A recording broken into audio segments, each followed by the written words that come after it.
ये नैरेटिव चलाया है, उसमें आप जैसे पत्रकार बंधुओं की भूमिका है, पर भारतीय जनता पार्टी का एक ही दल है, एक ही नेता है, एक ही विचारधारा है और उस विचारधारा के अनुसार कार्य करते हैं।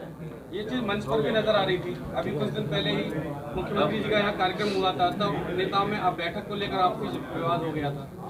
पहला जी एक सवाल मेरा है, यदि भारतीय जनता पार्टी की विचारधारा एक है तो फिर वरिष्ठ नेताओं की अनदेखी क्यों की जा रही है और मंचों पर उनका सरासर अपमान क्यों किया जा रहा है?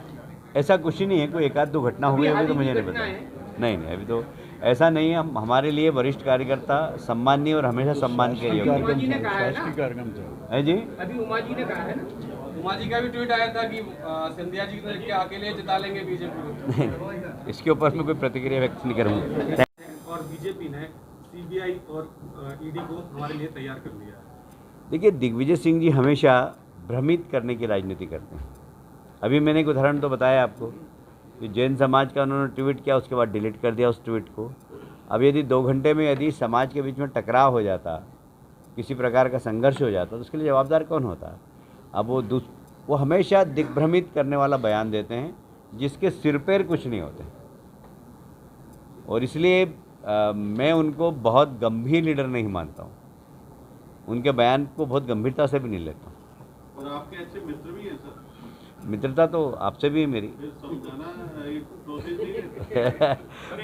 उम्र में मुझसे बड़े हैं वो, इसलिए मैं समझा नहीं सकता। सोशल मीडिया पे आपका फोटो था वायरल दिग्विजय सिंह के साथ, पूछो ना यहाँ आ जाए सारे बात भूल जाए। नहीं, मैंने वैसे ही मजाक में कहा था। देखिए, हम लोगों की मजाक चलती है। मैंने कहा आप लोग कहते हो कि राम तो काल्पनिक है, आपने कांग्रेस ने एफिडेविट दिया है राम काल्पनिक थे। इधर हनुमान चालीसा के पाठ भी करते हो, इधर आपके कमलनाथ जी भागवत कथा और राम कथा भी कराते हैं। बागेश्वर धाम वाले बाबा जी को बुलाते हैं। बागेश्वर धाम वाले बाबा जी सनातन धर्म का झंडा सारे विश्व में गाड़ना चाहते हैं। आप इधर उनको बुलाते हैं और आपके समर्थक दल सनातन धर्म पे नष्ट करना चाहते हैं और आप उस समय चुप रहते हैं। तो आपका ये दोहरा चरित्र ठीक नहीं है, और इसलिए मैंने कहा कि भाई राम मंदिर बन रहा है, आपने जितने अभी तक पाप किए हैं सब आ जाइए और धुल जाएंगे सब पाप। उमेश जी बोला। हाँ जी। कांग्रेस जन आक्रोश यात्रा निकालने की तैयारी में आपकी यात्रा के बाद। देखिए, हम आशीर्वाद लेने निकले हैं। उनके खिलाफ आक्रोश है जनता का, क्योंकि उन्होंने कर्जा माफ़ करने का वादा किया था, कर्जा माफ़ नहीं किया। बेरोजगार नौजवानों को 4,000 रुपये महीना देने की बात की थी, वो माफ़ नहीं की। बिजली का बिल माफ़ नहीं किया। कुल मिलाकर उन्होंने जितने भी वादे किए थे, चाहे शिक्षक हो, चाहे गुरुजी हो, चाहे अस्थाई प्रोफेसर हो, एक भी वादा पूरा नहीं किया। तो जनता में कांग्रेस के प्रति आक्रोश तो है, तो वो जन आक्रोश यात्रा निकालें या माथा पीटो यात्रा निकालें, जनता उनको अच्छे तरीके से समझ गई है और उनको जवाब भी देगी। कितने % महिलाओं को टिकट दिया जाएगा 230 सीटों में? अब देखिए, ये परसेंटेज तय नहीं होता है। लगभग मतलब ऐसा है कि चुनाव अंकगणित से होता है, केमिस्ट्री से नहीं होता है। कौन जीत सकता है उसको टिकट देंगे, पर महिलाएं नेतृत्व में हमारे पास ऐसा है तो जीत सकते हैं, उनको टिकट मिलेगा। 2 किलो बांट दिया, 3 किलो बांट के, जो भी आम उपभोक्ता है वो सफर क्यों कर रहे हैं और तरीके से? देखिए, आपके यहाँ ऊर्जा मंत्री हैं और ऊर्जा मंत्री से इस प्रकार के प्रश्न पूछ लीजिएगा आप। मुझसे संगठन संबंधित प्रश्न पूछ लीजिए, मैं सरकार का हिस्सा नहीं हूँ, पहली बात। दूसरी बात, बैठो ना थोड़ा मत यार, जल्दी मत करो यार। नहीं, हम नहीं उठेंगे, मैंने पहले ही बोल दिया। नहीं, मैं आराम से बैठूंगा। अच्छा, डांटते भी प्रेस पर सवाल मत पूछिए। अच्छा, वो अजीत जी बगल में नहीं बैठे, नहीं वो सवाल ही नहीं पूछते थे। नहीं, सब आप खूब सवाल पूछिए और मैं जवाब दूंगा। दूसरा, आपने प्रश्न पूछा कि कैसे मिलेगा। कोई भी सरकार घोषणा करती है, करने के बाद क्या क्या समस्या आती है उसका सरकार निराकरण भी करती है। यदि जी जब तक इलेक्शन खत्म हो जाएंगे, नमस्ते हो जाएगी। इलेक्शन तक के लिए नहीं, भविष्य के लिए भी है। वे लाडली बहना योजना इलेक्शन के लिए नहीं है, आगे के लिए भी है। हम कमलनाथ जी की तरह कोई योजना बंद नहीं करेंगे। कमलनाथ जी की तरह जिस प्रकार उन्होंने कहा था कि मुख्यमंत्री कन्यादान योजना के 51,000 रुपये दूंगा, और एक भी 15 महीने में एक कन्या को 51,000 रुपये नहीं दिया। हम ऐसे लोग नहीं, हम जो कहते हैं वो करते हैं, और यही हमारी विश्वसनीयता है जनता के बीच में, और इसीलिए जनता के बीच में इतना प्यार और स्नेह हमको मिलता है। बुलाया जा रहा है सर, संसद का विशेष सत्र है, उसमें वन इलेक्शन का भी कहा जा रहा है कि इसमें ला सकते हैं वन इलेक्शन वाला। आप क्या किस तरह से इसको देखते हैं? नहीं, अभी उसका एजेंडा आया नहीं, इसके लिए ऊपर मैं कोई प्रतिक्रिया व्यक्त नहीं करूंगा, किंतु मैं इस बात का मैं सहमति जरूर प्रदान करूंगा कि चुनाव सब एक साथ होना चाहिए, क्योंकि अलग अलग तारीखों में चुनाव होने से आचार संहिता लगती है। तो विकास के कार्य में, क्योंकि आप जानते हैं मैं लगातार मिनिस्टर रहा, और विशेषकर जो डेवलपमेंट सेक्टर है उसी का मिनिस्टर रहा मैं, तो हम देखते थे आचार संहिता लगने के बाद कुल मिलाकर डेवलपमेंट के काम 7 महीने हो पाते हैं बड़ी मुश्किल से, बाकी 4-5 महीने बारिश होती है उसमें होते नहीं, और 7 महीने में अगर 2-3 महीने यदि बारिश हो गई, ये आचार संहिता लग गई, तो और भी कम समय हो जाता है, तो इसलिए डेवलपमेंट इससे रुकता है। तो मैं इस बात से सहमति प्रदान करता हूँ कि सब इलेक्शन एक साथ होना चाहिए। विकास के दावे करते हैं, कर्ज बहुत लेना पड़ रहा है, बार बार कर्ज ले रही है गवर्नमेंट जी। एक आंकड़ा उन्होंने जारी किया है कि बार बार आप कर्ज ले रहे हैं, कर्ज बढ़ता जा रहा है। कर्ज 3,25,000 करोड़ का कर्ज है और किसी को कर्ज प्रदेश सरकार का। हाँ, कर्ज उसी को मिलता है जिसकी साख होती है, हर किसी को कर्ज नहीं मिलता है। राज्य सरकार की पेइंग कैपेसिटी होगी तो उसे कर्ज मिलेगा, अदरवाइज कर्ज थोड़ी मिलेगा। हाँ, श्याम पाठक जब मैंने बताया आपको कि हमारा बजट 36,000 करोड़ था, आज 3 लाख करोड़ से ऊपर है, तो हमारी इनकम भी बढ़ी है, इसलिए कर्ज भी बढ़ेगा, हमारी साख बढ़ी है। दिग्विजय सिंह का कहना है, एक सवाल मेरा है कि ऐसा माना जाता है जैसे भारतीय क्रिकेट टीम में द बॉल का काम राहुल द्रविड़ करते हैं, और ऐसी भाजपा में आप एक विश्वसनीय चेहरा द बॉल है, आप कहाँ तक सही मानते हैं? नहीं, मैं तो छोटा सा कार्यकर्ता हूँ, मैं तो भारतीय जनता पार्टी का, और मैं मन लगा के काम करता हूँ। परिणाम देना ईश्वर के हाथ में होता है, पर मेरा ईश्वर की बड़ी कृपा है कि मैं जिस काम में हाथ लगाता हूँ वहाँ परिणाम अच्छे आते हैं। विकास दर की बात करें सिर्फ, तो -0.62% था औद्योगिक विकास दर दिग्विजय सिंह के ज़माने में, आज 24% औद्योगिक विकास दर है। यदि हम सिर्फ ये देखिए, वापस आ गई ना, ये जानबूझ के हमने किया था। हम यदि प्रति व्यक्ति आय की बात करें तो प्रति व्यक्ति आय 11,718 रुपये थी, आज प्रति व्यक्ति आय है 1,40,000। यदि हम टोटल बजट की बात करें, टोटल बजट हमारा कितना था, जैसे मैं जीडीपी की बात करूं, जीडीपी उस वक्त थी 4.43, आज की तारीख में है जीडीपी 16%। किसी भी राज्य में सबसे ज़्यादा जीडीपी आज हमारी है। और यदि मैं देश की बात करूं तो दुनिया के अंदर सबसे ज़्यादा जीडीपी आज की तारीख में विकसित देशों को भी जोड़ लिया जाए तो भारत की है लगभग 7%। आज अमेरिका की भी 7% नहीं है, चाइना भी 5 के नीचे है, इंग्लैंड, जापान सब 5 के नीचे है। हमारी जीडीपी लगभग 7% है। और गर्व की बात यह है कि पिछले दिनों वर्ल्ड बैंक और IMF दोनों ने कहा है कि इस रेसेशन के पीरियड में भारत की जीडीपी कम नहीं होगी, बल्कि दुनिया में इसका असर होगा। उसका कारण है हमने ग्रास रूट लेवल पर काम किया है। जैसे मैं मध्य प्रदेश की बात करूं तो 2003 में हमारे पास लगभग 7,500 हेक्टर में सिंचाई होती थी, आज लगभग 45,000 हेक्टर में सिंचाई होती है। हमने सिंचाई का रकबा बढ़ाया है। और इसलिए मध्य प्रदेश में जो विकास हो रहा है वो बिल्कुल साफ दिखाई देता है। मैं इंदौर से कभी सोच भी नहीं सकता था कि ग्वालियर सड़क से हूँ। मैं भी प्रदेश कार्य समिति में बैठक में आया था तो यहाँ से सड़क से गया, सड़क मार्ग से गया उज्जैन। मुझे उज्जैन जाना था महाकाल, सड़क मार्ग पे गया। तो आज सड़कों की स्थिति हो, बिजली की स्थिति हो, सिंचाई की स्थिति हो, किसान के उत्पादन को सही मूल्य दिलाने की स्थिति हो, शिक्षा के क्षेत्र की बात करें, हम हर क्षेत्र में भारतीय जनता पार्टी की सरकार ने बहुत काम किया और इसीलिए एक परिवर्तन दिखाई देता है प्रदेश के अंदर। और इसीलिए हम जन आशीर्वाद निकाल भी इसीलिए रहे हैं कि लोग हमें आशीर्वाद दें। हम इस विकास को और तेज गति से करना चाहते हैं, इसलिए हमें लोग विकास दें, आशीर्वाद दें। और मुझे कहते हुए गर्व है, कल जो ग्वालियर में जिस तरीके का जनता ने आशीर्वाद दिया है, मैं सोच रहा था कि नरेंद्र सिंह जी से मैंने बहुत आग्रह किया कि आप आइए, सिंधिया जी से किया, बाकी सबकी अलग अलग यात्राओं में ड्यूटी लगी हुई थी।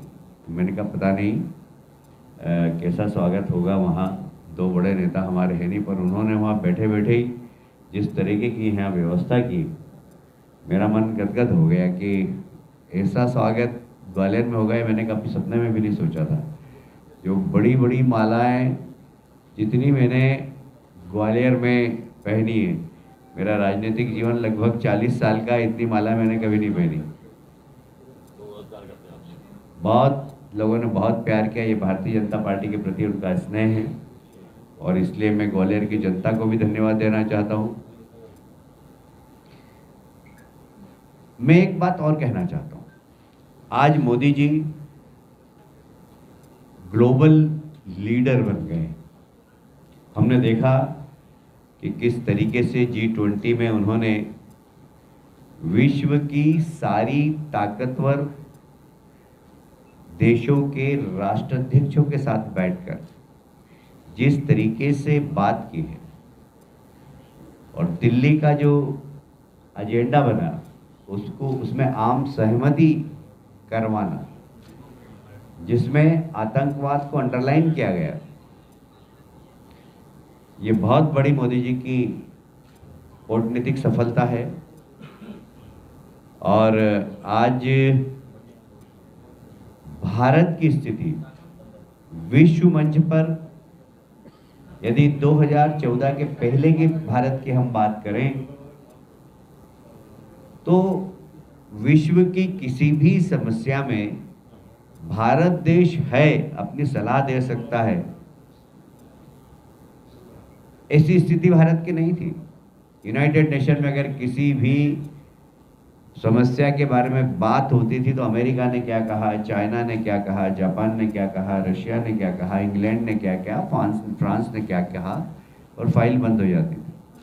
अब कोई भी समस्या हो दुनिया की, कोई भी समस्या हो, तो अमेरिका ने क्या कहा, इंग्लैंड ने क्या कहा, जापान ने क्या कहा, फ्रांस ने क्या कहा, जब तक भारत ने क्या कहा, भारत का मत उस पर क्या है, यूनाइटेड नेशन की फाइल बंद नहीं होती।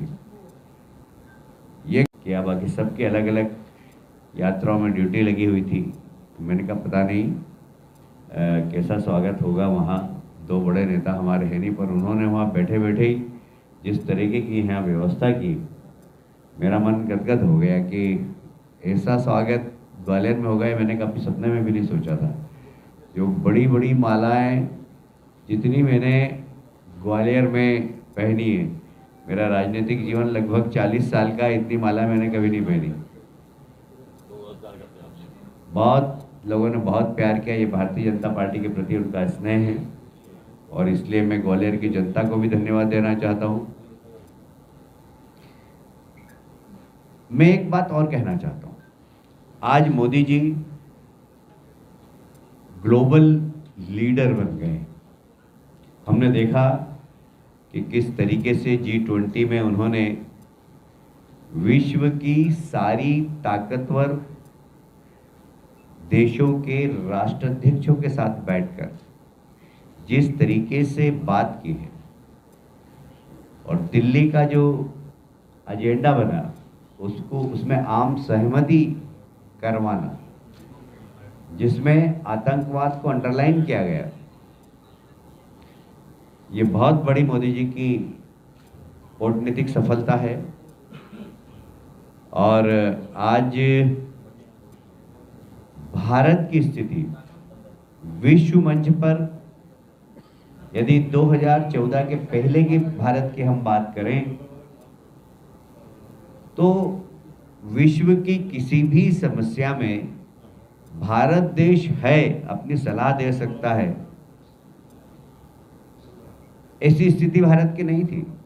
यूनाइटेड नेशन में अगर किसी भी समस्या के बारे में बात होती थी तो अमेरिका ने क्या कहा, चाइना ने क्या कहा, जापान ने क्या कहा, रशिया ने क्या कहा, इंग्लैंड ने क्या कहा, फ्रांस ने क्या कहा, और फाइल बंद हो जाती थी।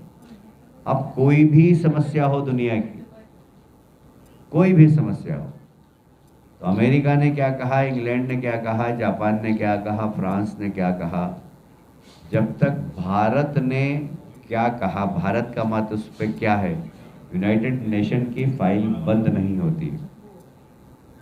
ये एक बहुत बड़ी बात है। भारत को जो सम्मान मोदी जी ने दिलवाया है पूरे 140 करोड़ लोगों को, ये निश्चित रूप से हम लोगों के लिए बहुत गर्व की बात है।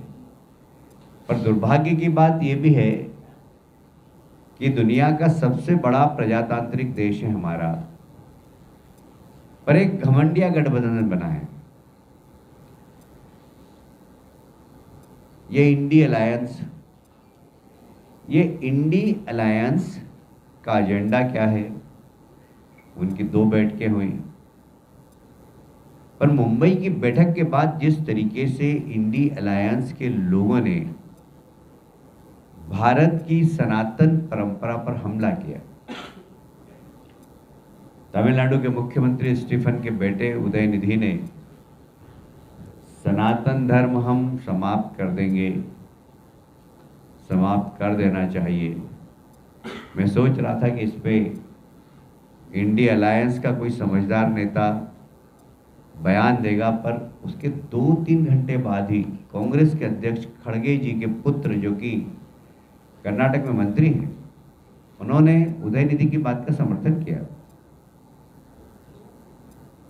मैं सिर्फ उन्हें यह बताना चाहता हूं कि मुगल आए, हुण आए, शक आए, सनातन धर्म के जड़ों को हिला नहीं सके, और आज सनातन धर्म का डंका सारे विश्व में बज रहा है।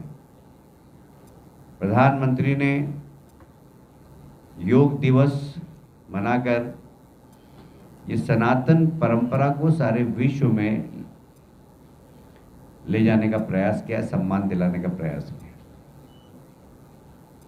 आज भारत की प्रगति, भारत का आत्मविश्वास, भारत के वैज्ञानिकों का आत्मविश्वास, भारत के नौजवानों का आत्मविश्वास मोदी जी के नेतृत्व में बहुत बड़ा है। और मुझे कहते हुए गर्व है कि आज चांद के दक्षिण ध्रुव पर भारत का झंडा लहरा रहा है। हम आदित्य के माध्यम से सूर्य के करीब पहुंच गए। हमें इस बात का गर्व है कि कोविड जैसी महामारी में वैक्सीन बनाना ये एक बहुत बड़ी दुनिया के सामने चुनौती थी। मोदी जी ने वैज्ञानिकों के साथ बैठकर उनकी पीठ थपथपाकर इस पे रिसर्च करने के लिए, काम के लिए प्रेरित किया। आज़ादी के बाद इतनी बड़ी संख्या में भारत ने पहली बार वैक्सीन बनाया। हम हमेशा वैक्सीन के मामले में विदेशों पे आधारित रहते थे। मुझे ये कहते हुए भी बहुत प्रसन्नता है कि मोदी जी के नेतृत्व में आत्मनिर्भर भारत, पहले रक्षा मंत्रालय में जितनी खरीदी होती थी 90% हम विदेशों से सामान खरीदते थे। आज वह प्रतिशत 40% रह गया। हमने हमारे यहाँ के ही लोगों को इतना प्रशिक्षित किया कि वे वर्ल्ड क्लास आज एम्यूनेशन बना रहे हैं, और अब हम निर्यात भी कर रहे हैं। 2014 के पहले भारत का रक्षा सामग्री का निर्यात और आज के निर्यात में 20 गुना अंतर आया है। हम 20 गुना ज़्यादा निर्यात कर रहे हैं। तो भारत हर क्षेत्र में प्रगति कर रहा है मोदी जी के नेतृत्व में। प्रदेश में शिवराज जी के नेतृत्व में प्रगति कर रहा है और हमें गर्व है कि प्रदेश में डबल इंजन की सरकार होने के कारण प्रदेश के विकास में और गति आएगी और आगे भी और गति आएगी। मुझे इतना ही कहना था। यदि आप और कोई प्रश्न पूछना चाहेंगे तो आप लोगों का स्नेह और आशीर्वाद है। मुझे बहुत प्रसन्नता है कि मध्य प्रदेश में भारतीय जनता पार्टी के द्वारा निकल रही जन आशीर्वाद यात्रा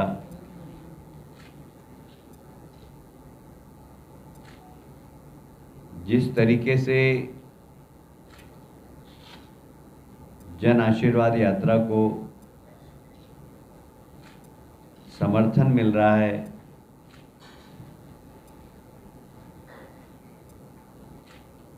आशीर्वाद मिल रहा है और लोगों का स्नेह मिल रहा है, उससे बहुत साफ दिखाई देता है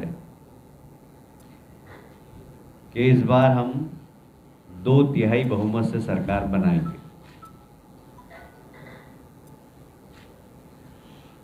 मुझे इस बात की भी बहुत प्रसन्नता है कि शिवराज जी के नेतृत्व में प्रदेश ने विकास किया है और मोदी जी के नेतृत्व में देश में विकास होगा। मैं अगर सिर्फ एक शब्द गरीब कल्याण, पंडित दीनदयाल उपाध्याय ने इसको अंत्योदय नाम दिया था, उसका सरल शब्द गरीब कल्याण है। सिर्फ गरीब कल्याण की योजना से लाभान्वित होने का समाज में क्या असर होता है, उसका एक उदाहरण देना चाहता हूं आपको कि देश भर में 13.5 करोड़ लोग गरीबी रेखा से ऊपर आ गए। मध्य प्रदेश में लगभग 1,26,00,000 लोग गरीबी रेखा से ऊपर आए, क्योंकि गरीब कल्याण की योजनाओं का लाभ जो लोगों को मिला है उससे उनका व्यक्तिगत जीवन, पारिवारिक जीवन और सामाजिक जीवन में बहुत ज़बरदस्त परिवर्तन आया है। नीति आयोग ने अपनी रिपोर्ट में भी कहा है और पिछले दिनों वर्ल्ड बैंक ने भी सरकार की गरीब कल्याण योजनाओं की तारीफ की है। मैं कुछ आपको आंकड़े बताना चाहता हूं। हम 2003 में पहली बार सरकार में आए थे। जब हम सरकार में आए तो पीछे बात मत करिए भाई, ये जो कार्यकर्ता बैठे हैं आपस में बात नहीं करें। पहले हम जब सरकार में आए थे तो मैं एक 2003 के कुछ आंकड़े बताना चाहता हूं और 2023 के आंकड़े बताना चाहता हूं। 2003 की यदि हम बात करें तो आपको मालूम होगा कि मैं पीडब्ल्यूडी मिनिस्टर भी था, पावर मिनिस्टर भी था। तो जो हमारा इंफ्रास्ट्रक्चर का बजट था वो मात्र 3,578 करोड़ था। आज की तारीख में हमारा इंफ्रास्ट्रक्चर का बजट है 56,000 करोड़। मैं आपको सड़क का बताता हूं। सड़क मात्र 60,000 किलोमीटर थी, वो भी गड्ढे वाली। आज यदि मैं ग्रामीण सड़क को जोड़कर बताऊं तो 5,10,000 किलोमीटर मध्य प्रदेश में बगैर गड्ढे वाली सड़कें। आपको मालूम होगा कि मैं पावर मिनिस्टर भी था। जब पावर मिनिस्टर था, जब मध्य प्रदेश की बिजली का उत्पादन था 5000 मेगावाट, आज बिजली का उत्पादन है 28,000 मेगावाट। पावर मिनिस्टर होने की बात कर रहे थे और पावर गायब पूरे मध्य प्रदेश में। ये हमने जानबूझ के किया है, ये हमने जानबूझ के करवाया जिससे पता लगे कि दिग्विजय सिंह जी के राज में हम कैसे रहते थे। कैसे रहे? अब वापस चालू करवा देंगे। दिग्विजय सिंह जी के राज में पावर की हालत यही थी और हमारे राज में पावर की हालत काफी ठीक हुई है। इसलिए 2003 में उमा जी को सरकार बनाने का मौका मिला। पूरी बात कंप्लीट करने दो। यदि हम स्वास्थ्य की बात करें तो स्वास्थ्य का बजट मात्र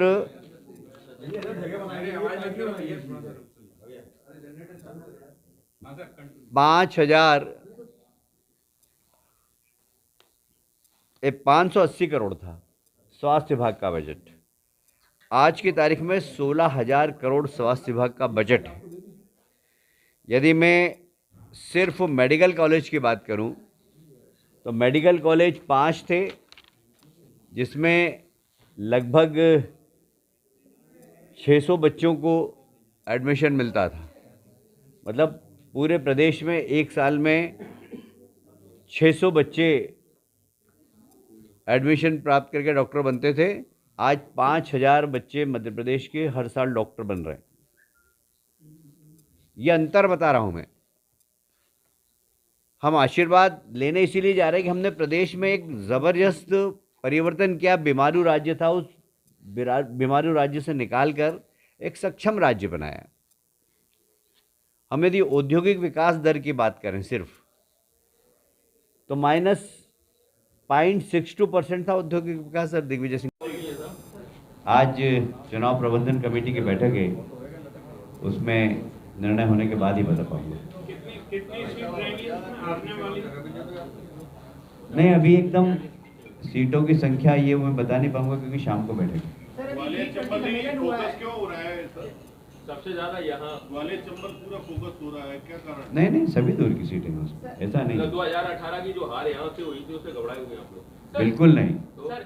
सर जनाशीवाद याद 2018 की जो हार हुई थी उसके बाद कितना घबराए हुए हैं? देखिए, हार और जीत की परिस्थितियों का आकलन आप बहुत समझदार और वरिष्ठ पत्रकार हैं, आप कर सकते हैं कि पिछली बार यहाँ पर 2 अप्रैल की एक घटना हुई थी, उसको किस तरीके से समाज के अंदर, जो कि कांग्रेस के स्टाइल है, कांग्रेस इस स्टाइल से चुनाव लड़ती है। अंग्रेज चले गए जो हमेशा डिवाइड एंड रूल करते थे, कांग्रेस अब वो कर रही है। एक मिनट, मेरे एक प्रश्न का पूरा जवाब सुन लो, उसके बाद दूसरा प्रश्न पूछना। मैं शाम तक यही हूँ, पूरे जवाब देके जाऊंगा। कांग्रेस की स्टाइल यही है। पिछले दिनों दिग्विजय सिंह जी ने एक जैन तीर्थ के लिए ट्वीट किया कि वहां पर बजरंग दल के लोगों ने आकर तोड़फोड़ की और एक मूर्ति लगा दी। एक सामाजिक समरसता के ताने बाने को तोड़ने की कोशिश की उन्होंने। ये कांग्रेस की स्टाइल है।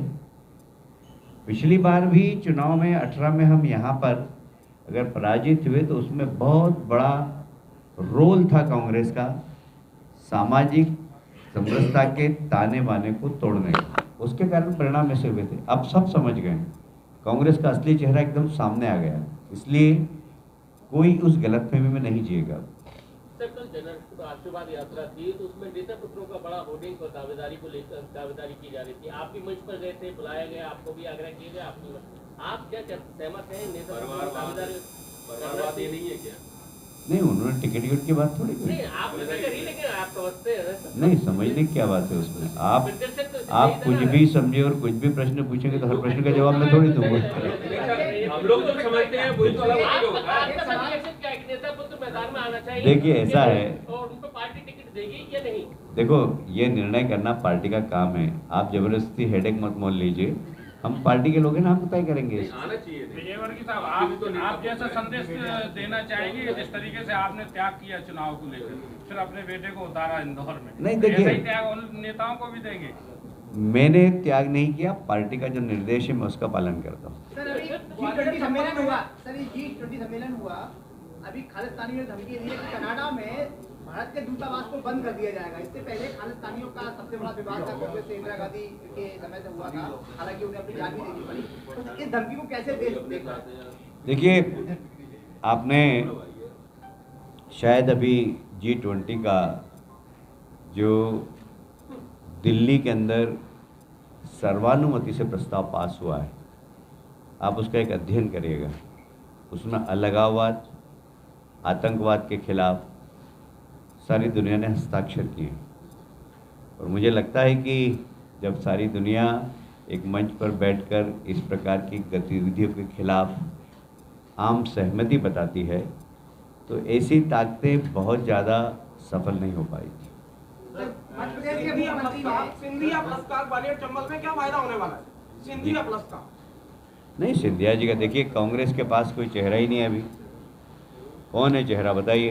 2018 में जहाँ एक प्रश्न पूछ के उसके बाद जवाब दीजिए। मैं जवाब तो आने दो यार, इतना आतुर मत होइए। मैं बहुत आराम से बैठा हूँ और आपके एक एक प्रश्न का जवाब दूंगा। देखिए, कांग्रेस के पास आज की तारीख में कोई चेहरा नहीं। मेरे जैसे छोटे से कार्यकर्ता के लिए ग्वालियर के अंदर हजारों की संख्या में लोग आ गए। कांग्रेस का क्या कोई एक नेता है ऐसा जिनके लिए इतने लोग आए बिना ढोके लाए? है जी?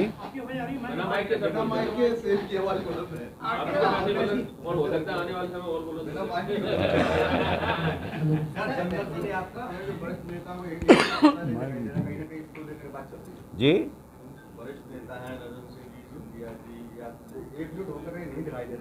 नहीं, सब दूर है। देखिए, मैं आपको बता दूं, पांचों यात्राओं में सब जा रहे हैं। पार्टी तय कर रही किसको कहाँ जाना है। मुझे 12, 13, 14 यहाँ रहना था। मैं कल था, आज चूँकि दिल्ली में चुनाव प्रबंधन समिति की बैठक है, उसमें जा रहा हूँ। मैं 14 को वापस आऊँगा। शायद सिंधिया जी मालवा के अंदर है आज।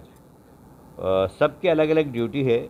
इसके बाद मुझे विंध्य जाना होगा, तो अलग अलग जगह सब जा रहे हैं। प्रहलाद भाई यहाँ आने वाले हैं। तो पूरे प्रदेश में सारे सीनियर नेता, मुख्यमंत्री जी जगह जगह जा रहे हैं। वीडी शर्मा जी अभी निमाड़ के अंदर थे कल। तो सब नेता कहीं ना कहीं इन यात्राओं में व्यस्त हैं। अब सब एक साथ यात्रा, आपका ये प्रश्न है कि सब एक साथ नहीं दिख रहे हैं, क्योंकि सबकी अलग अलग ड्यूटी लगी। 5 यात्राएं निकल रही। यदि एक यात्रा निकलती तो सब एक रथ पर सवार हो जाते। 5 यात्राएं निकल रही, सब अलग अलग जा रहे हैं। मुख्यमंत्री जी ने 2 घोषणाएं की हैं अहम। एक तो किया 450 में सिलेंडर मिलेगा। उसमें प्रैक्टिकल प्रॉब्लम ये आ रही है कि वो सिलेंडर मिलेगा किसे। मैं कल इस खबर पे था बराबर, मैंने गैस एजेंसी से बात की। जहाँ फोरम है, जो गैस एजेंसी का जो फोरम है, उनका कहना है उन्हें अभी तक कोई दिशा निर्देश नहीं मिला है। तो सर 450 में सिलेंडर मिलेगा कैसे, पहला। दूसरा स्टेटमेंट सर ये आया था कि लाडली लक्ष्मी बहनों को मिलेगा, क्योंकि अक्सर कलेक्शन विधिवत तौर पर प्रैक्टिकल ये है कि अक्सर जो कलेक्शन है गैस की वो पुरुषों के नाम पे है। तो डिफाइन कैसे करेंगे कि मिलेगा कैसे। दूसरा, बिजली बिल माफ किए गए सर, उसमें भ्रम की स्थिति ये है कि लोग वहाँ जब बिजली विभाग के ऑफिस पहुँचते हैं, वहाँ प्रॉब्लम ये हो रही है कि वो 1 किलोवाट तक का, जैसे कोरोना काल में किया गया भ्रम की स्थिति, आज भी भ्रम की स्थिति है। 1 किलोवाट के कलेक्शन बहुत कम लोगों के यहाँ है। तो क्या ये कहीं न कहीं लॉलीपॉप पकड़ाने का काम नहीं किया गया कि साहब 1 किलोवाट के माफ कर दिए गए, बकाया 2 किलोवाट के मतदाता नहीं है, क्या वो गरीब नहीं हो सकते? सवाल सर ये 1 किलोवाट का माफ किया गया है और पहले स्थगित किया गया था।